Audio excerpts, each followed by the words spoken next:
Hi all, ಎಲ್ಲರೂ ಹೇಗಿದ್ದೀರಾ? ತುಂಬ ದಿನ ಆದಮೇಲೆ ನಾನು ವ್ಲಾಗ್ನ ಮಾಡ್ತಿದ್ದೀನಿ. ಸೊ ಈ ವ್ಲಾಗ್ ಬಂದುಬಿಟ್ಟು ಆಲ್ರೆಡಿ ನಾನು ಮದುವೆಗೆ ಹೋಗಿ ಅಲ್ಲಿಂದ ವ್ಲಾಗ್ ಮಾಡ್ತಿದ್ದೀನಿ. ರಿಸೆಪ್ಷನ್ಗೆ ಹೋಗೋಷ್ಟರಲ್ಲಿ ಲೇಟ್ ಆಗಿತ್ತು. ಸೊ ರಿಸೆಪ್ಷನ್ ಎಲ್ಲ ಮುಗ್ದು ಆ್ಯಸ್ ಯೂಶ್ವಲ್ ಡ್ಯಾನ್ಸ್ ಇರುತ್ತೆ ಅಲ್ವಾ, ಚಿಕ್ಕ ಮಕ್ಕಳೆಲ್ಲ ಡ್ಯಾನ್ಸ್ ಮಾಡ್ತಿದ್ರು.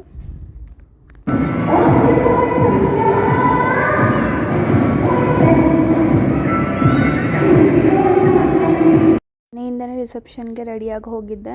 ಸೊ ರಿಸೆಪ್ಷನ್ ಎಲ್ಲ ಮುಗಿಸ್ಕೊಂಡು ಸ್ವಲ್ಪ ಫ್ರೆಶ್ ಅಪ್ ಆಗಿ ಫುಲ್ ಲೇಟ್ ನೈಟ್ ಆಗಿತ್ತು. ನೈಟೆಲ್ಲ ಫುಲ್ ನಿದ್ದೆನೇ ಮಾಡಿಲ್ಲ. ಅರ್ಲಿ ಮಾರ್ನಿಂಗ್ ಒಂದು 5:30ಗೆ ಮೂಡ್ತಾ ಇತ್ತು ಅಂದ್ಬಿಟ್ಟು ನಿದ್ದೆ ಮಾಡ್ದಿರ ಎಲ್ಲ ಶಾಸ್ತ್ರ ಎಲ್ಲ ಇತ್ತು. ಸೊ ಎಲ್ಲ ನೋಡ್ಕೊಂಡು ಕೂತಿದ್ದೆ. ಈಗ ಆಲ್ಮೋಸ್ಟ್ ಟೈಮ್ 1:30 ಆಗಿದೆ. ಈಗ ಅರ್ಶಿನ ಶಾಸ್ತ್ರ ಎಲ್ಲ ಸ್ಟಾರ್ಟ್ ಆಗುತ್ತೆ. ನನ್ನ ಚೈಲ್ಡ್ಹುಡ್ ಫ್ರೆಂಡ್ಸು. ಸೊ ನಾನು, ಮಾನಸ, ಇವಳು 3 ಜನನೂ ಇದ್ವಿ. ಮಾನಸ ಸ್ವಲ್ಪ ಕಾಂಟ್ಯಾಕ್ಟಿಗೆ ಸಿಕ್ಕಿದ್ಲು, ಇವಳು ಸಿಕ್ಕಿಲ್ಲ. ಡೈರೆಕ್ಟ್ ನಾನು ಹೋಗಿದ್ದೆ ಅವಳ ಮದುವೆಗೆ. ಸೊ ನಮ್ಮದ್ರಲ್ಲಿ ಹೆಂಗೆ ಅಂದರೆ ಫುಲ್ ನೈಟೆಲ್ಲ ಶಾಸ್ತ್ರ ಇರುತ್ತೆ. ಅದು ಎದ್ದು ನೋಡೋದಂತೂ ಎಷ್ಟು ಚೆನ್ನಾಗಿರುತ್ತೆ ಅಂದರೆ ತುಂಬ ಚೆನ್ನಾಗಿರುತ್ತೆ. ಸೊ ಹುಡುಗನಿಗೆ ಅಲ್ಲಿ ಅರ್ಶಿನ ಹಚ್ತಿರ್ತಾರೆ, ಮತ್ತು ಇಲ್ಲಿ ಹುಡುಗಿಗೆ ಅರ್ಶಿನ ಹಚ್ಚೋಕ್ಕೆ ಈಚೆ ಕರ್ಕೊಬರ್ತಾರೆ. ಏನಂದರೆ ವರ್ಷ ಕಳೀತಾ ದೊಡ್ಡವರಿದ್ದಾಗೆಲ್ಲ ಫುಲ್ಲು ಎಷ್ಟು ಶಾಸ್ತ್ರ ಇರುತ್ತೆ. ಬರ್ತಾ ಬರ್ತಾ ಏಜಸ್ ಆಗ್ತಾ ಏನಾಗುತ್ತೆ ಅಂದರೆ ಎಲ್ಲ ಕಮ್ಮಿ ಆಗುತ್ತೆ.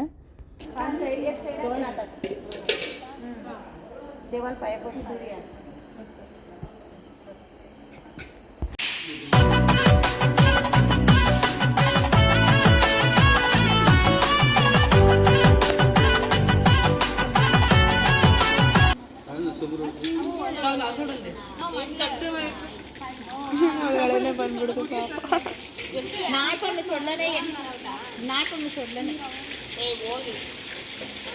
ಪಾಪ ಹುಡುಗಿ ಹತ್ಕೊಂಡೋಗ್ಬಿಟ್ಲು.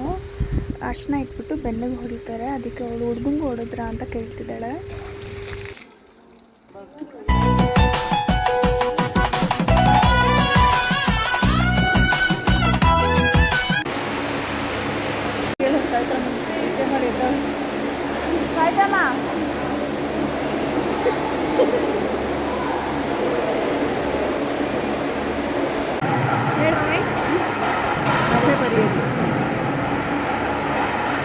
ಅಕ್ಕಿಲ್ ರಂಗೋಲಿ ಹಾಕೋದಾ? ಹೆಣ್ಣನ್ನು ಕರ್ಕೊಂಡ್ಬಂದು ಇವಾಗ ಅದ್ರ ಮೇಲೆ ಅದರೊಳಗಡೆ ಕೂರಿಸ್ತಾರೆ.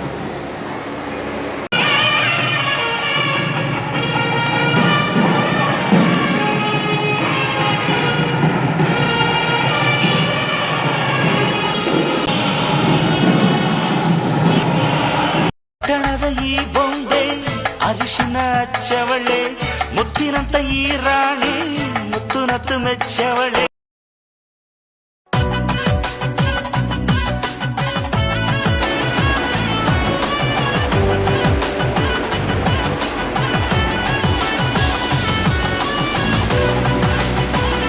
ನೈಟು ರಿಸೆಪ್ಷನ್ ಎಲ್ಲ ಆದಮೇಲೆ ಸೊ ಹುಡುಗಿಗೆ ಅರ್ಶಿನ ಹಚ್ತಾರೆ, ಮತ್ತು ಹುಡುಗಂಗೂ ಅರ್ಶಿನ ಹಚ್ಚಿ ಅರ್ಶಿನದ ನೀರು ಹಾಕ್ತಾರೆ.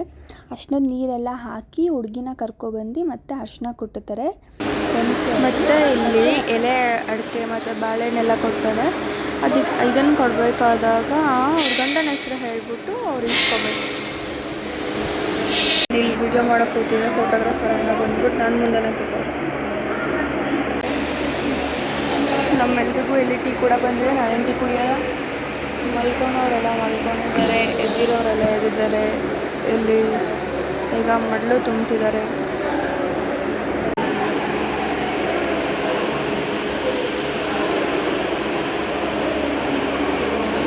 ನೆಕ್ಸ್ಟ್ ಶಾಸ್ತ್ರ ಬಂದ್ಬಿಟ್ಟು ತಾಳಿ ಕೂರಿಸೋದು. ಅಂದರೆ ನಮ್ಮ ಕಡೆ ಎಲ್ಲ ಕರಿಮಣಿಯಿಂದಲೇ ಅದು ಫುಲ್ಲು ಹುಡುಗ ಕೂರಿಸ್ಬಿಟ್ಟು ಕಟ್ಟೋದು. ಸೊ ಅದು ಈಗ ಮಾಡ್ತೀವಿ. ಇಲ್ಲಿ ತಾಳಿ ಕೋಸೋಕ್ಕೂ ಮುಂಚೆ ಹುಡುಗನ ಕೈಯಲ್ಲಿ ತಾಳಿಗೆ ಪೂಜೆ ಎಲ್ಲ ಮಾಡಿಸ್ತಾರೆ. ಪೂಜೆ ಮಾಡಿಸ್ಬಿಟ್ಟು ಮತ್ತು ಅವರೇ ಕೂಡ ತಾಳಿನ ಕೋಸಬೇಕು. ತಾಳಿ ಎಷ್ಟು ಕಣ್ಣಲ್ಲಿ ಕಣ್ಣಿಟ್ಟು ಆ ಕರಿಮಣಿನ ಕೋಸ್ತಾರಲ್ವ, ಅದೇ ಥರ ಒಂದು ಹೆಣ್ಮಗುನ ಅಷ್ಟೇ ಜೋಪಾನವಾಗಿ ಅಷ್ಟೇ ಚೆನ್ನಾಗಿ ಕಾಪಾಡಬೇಕು ಅಂತ ಒಂದು ಅರ್ಥ. ಕಣ್ಣಲ್ಲಿ ಕಣ್ಣಿಟ್ಟು ಹುಡುಗಿನ ಹೆಣ್ಣು ನೋಡ್ಕೊತಾರೋ, ಸೊ ಇದನ್ನು ಕೂಡ ಹಾಗೇನೆ ಕಣ್ಣಲ್ಲಿ ಕಣ್ಣಿಟ್ಟು ತಾಳಿ ಕೊಡಿಸ್ಬೇಕು. ನೋಡ್ರಿ ಇಲ್ಲಿ ಹೆಂಗೆ ಕಣ್ಣು ಮುಚ್ಬಿಟ್ಟು ಬಟ್ಟೆ ಇಡ್ತವ್ರೆ. ಕಣ್ಣು ಮುಚ್ಚಿಬಿಟ್ಟು ಏನು ಬಟ್ಟೆ ಇಡ್ತಿಲ್ಲ, ಪಾಪ ಕಣ್ಣಿಗೆ ಬೀಳುತ್ತೆ ಅಂದ್ಬಿಟ್ಟು ಹಂಗೆ ಕಣ್ಣು ಮುಚ್ಚಿದ್ದಾರೆ ಅಷ್ಟೇ.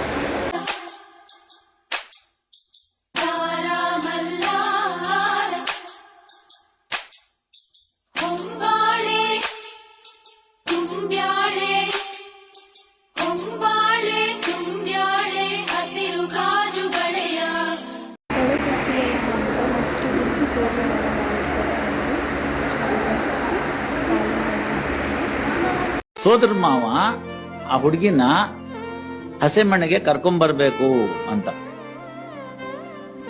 ಯಾಕೆ ಸೋದರ ಮಾವಂಗ ಅಷ್ಟು ಮಹತ್ವ ಅಂತ ಕೇಳಿದ್ರೆ, ಆ ಹೆಣ್ಮಗಳ ಜೀವನದಲ್ಲಿ ಆ ಸೋದರ ಮಾವ ಅಂದ್ರೆ ಅವ್ರ ಅಣ್ಣನ ತಮ್ಮನ್ನು ಯಾರಿರ್ತಾರೋ ಅವರು ಪ್ರಮುಖವಾದ ಘಟ್ಟಗಳಲ್ಲಿ ಪಾರ್ಟಿಸಿಪೇಟ್ ಮಾಡಿರ್ತಾರೆ ಅಂತ.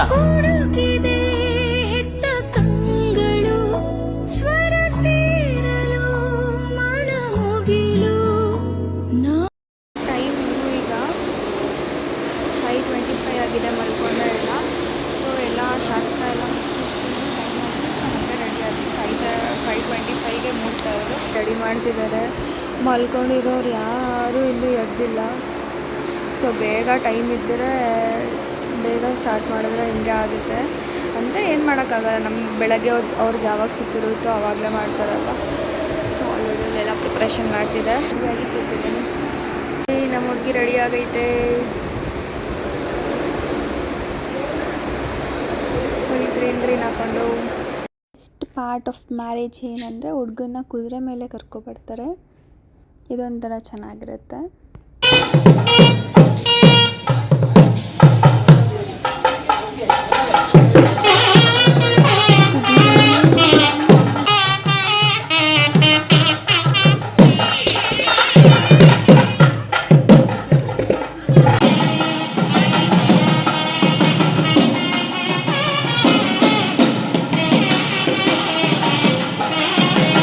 ಮುಹೂರ್ತಕ್ಕೂ ಮುಂಚೆ ಹುಡುಗನ್ನ ದೇವಸ್ಥಾನಕ್ಕೆ ಕರ್ಕೊಂಡೋಗಿ ದೇವಸ್ಥಾನದಲ್ಲಿ ಪೂಜೆ ಮಾಡಿ ಮತ್ತೆ ಅಲ್ಲಿಂದ ಚೌಟ್ರಿಗೆ ಕುದುರೆ ಮೇಲೆ ಕರ್ಕೊಬರ್ತಾರೆ. ಕರ್ಕೊಬಂದು ಮತ್ತೆ ಒಳಗಡೆ ಕಾಲೆಲ್ಲ ತೊಳೆದ್ಬಿಟ್ಟು ಮತ್ತು ಹುಡುಗಿಯವ್ರ ತಮ್ಮ ಅಣ್ಣ ಯಾರಿರ್ತಾರೆ ಅವ್ರ ಕೈಯಲ್ಲಿ ಅವ್ರಿಗೆ ಚಪ್ಪಲಿ ಹಾಕಿಸಿ ಒಳಗಡೆ ಕರ್ಕೊಬರ್ತಾರೆ. ಹಸೆಮಣೆನ 3 ಸುತ್ತು ಹಾಕಿಸಿ ಮತ್ತೆ ಮುಹೂರ್ತಕ್ಕೆ ನಿಲ್ಲಿಸ್ತಾರೆ. ಅಳ್ತಾಳ ಇಲ್ವಾ ಹುಡುಗಿ? ಅಳ್ತಾಳ ಇಲ್ವಾ?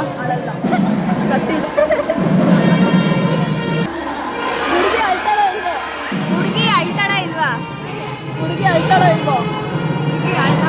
ಅಳ್ತಾಳೆ. ಹುಡುಗಿ ಬಂದ್ರು.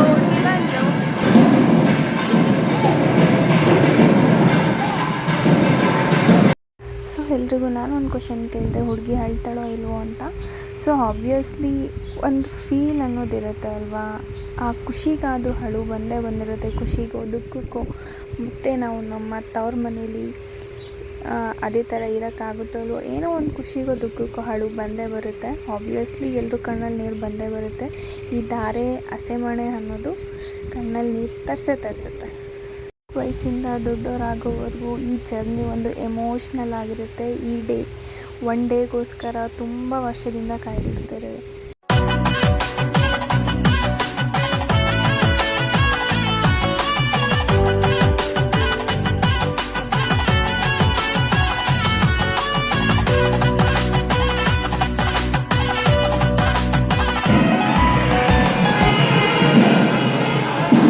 ಸ್ವಲ್ಪ ಜನಕ್ಕೆ ಇದೊಂದು ಸ್ಪೆಷಲ್ ಡೇ ಆಗಿರುತ್ತೆ, ಸ್ವಲ್ಪ ಜನಕ್ಕೆ ಎಮೋಷ್ನಲ್ ಡೇ ಆಗಿರುತ್ತೆ. ಎಲ್ರಿಗೂ ಒಂದೊಂದು ಥರ ಫೀಲ್ ಆಗುತ್ತೆ ಈ ಡೇ ಒಂದು.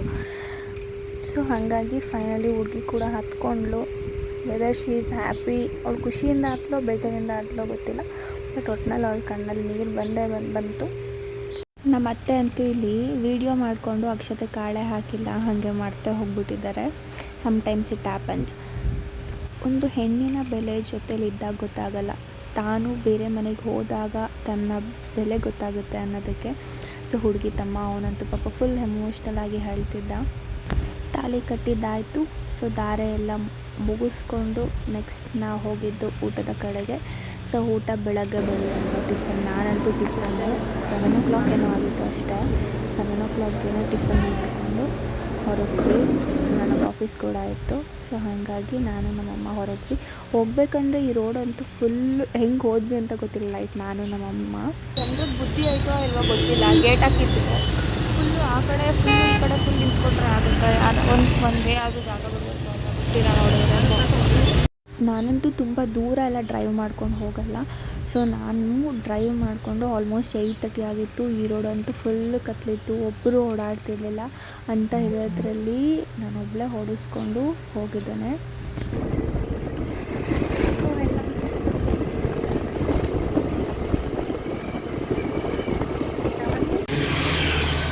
ಹಾಕಿರೋದ ಹೆಲ್ಮೆಟ್ ಆಡ್ತೈತೆ ಗಾಡಿಗೆ. ನಮ್ಮಮ್ಮ ಅಂತೂ ಎಷ್ಟು ಅಡ್ಜಸ್ಟ್ ಮಾಡಿದ್ರು ಹೆಲ್ಮೆಟ್ ಸೆಟ್ ಆಗ್ತಾಯಿಲ್ಲ. ಫೈನಲಿ ನಮ್ಮಮ್ಮ ಹಾಕೊಂಡಿರೋ ಹೆಲ್ಮೆಟೇ ನನಗೆ ಕೊಟ್ಟರು. ಬಟ್ ಅದು ಫುಲ್ಲು ವೆಯ್ಟ್ ಜಾಸ್ತಿ ಇತ್ತು. ಹೆಂಗೋ ಅಡ್ಜಸ್ಟ್ ಮಾಡಿಕೊಂಡು ಗಾಡಿ ಓಡಿಸ್ಕೊಂಡು ಬಂದೆ.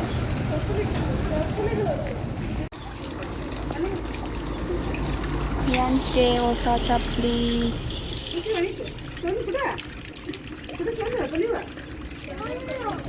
ಯಾರು ಹೋಗೋಣ ಬಾ ಡ್ಯಾನ್ಸ್ ಬುರ್ರ ಹೋಗೋಣ ಬರೋ ಬಾ. ಬರಲ್ಲ ಬರಲ್ಲ ನೀನು ಬರಲ್ಲ ತಿಮ್ಮ.